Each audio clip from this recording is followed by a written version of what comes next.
कैसे देखते हैं आपसे, क्योंकि कोई नहीं ना, इसमें देखने वाली क्या बात है। हमें तो मालूम था कि कहीं ना कहीं ये होगा। मुझे तो अफसोस बारामूला पार्लिमानी हल्के के लोगों के लिए है, क्योंकि ये बेल उन्हें उनकी खिदमत के लिए नहीं मिला है। ये बेल उन्हें पार्लियामेंट अटेंड करने के लिए नहीं मिला है। ये बेल एक मेंबर पार्लियामेंट की हैसियत से काम करने के लिए नहीं मिला है।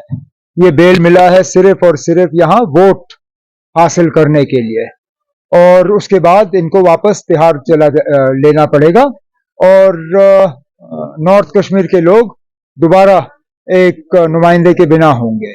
अब वोटर इसको किस तरह से लेगा और इस फैसले का उन पे क्या असर होगा हम देखेंगे। अभी ये मैं सोच समझ के और मतलब बड़े एहतियात से इस मामले में कदम रख रहा था, लेकिन अच्छी बात है कि जो बात बहुत लोग सोच रहे थे वो महबूबा मुफ्ती साहिबा ने खुल के की।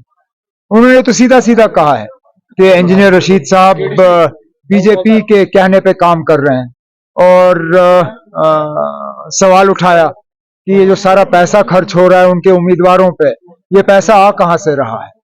अब देखें, अगर इसका जवाब एआईपी से आ जाता है, हम तो इन लोगों का मुकाबला करते रहेंगे, और हमारी वोटरों से एक ही गुजारिश है कि इस इलेक्शन में अपने वोटों को वो तकसीम ना होने दें, क्योंकि बीजेपी की लगातार साजिश है।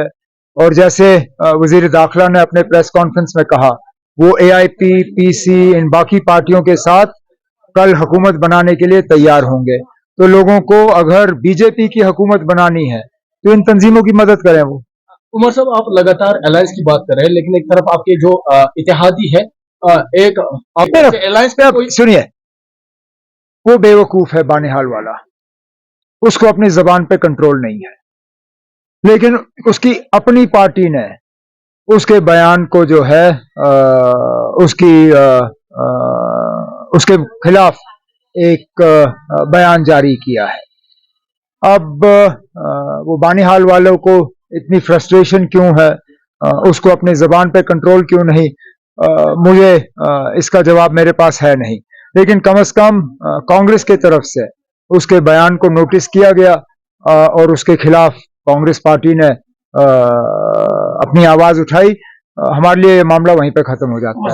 जब हमने बयान दिया कि ये जेल में बैठे हुए लोग सिर्फ मेरे पीछे ही पड़ जाते हैं, मतलब ये कोई मामूली बात नहीं है ना।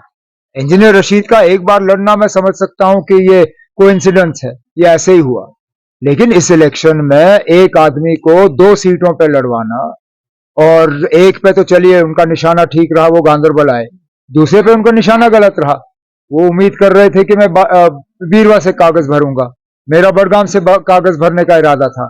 अगर मैंने 2 दिन पहले बड़गाम का ऐलान किया होता, आप मान के चलिए कि वो क्या नाम है, सर्जन बरकती, उसने बड़गाम से कागज भरे होते। मान सकते कि सबको कोशिश तो ये कर रहे हैं ना, लेकिन मैं उम्मीद कर रहा हूं कि इस बार इंशाल्लाह उनकी कोशिशें नाकामयाब होंगी।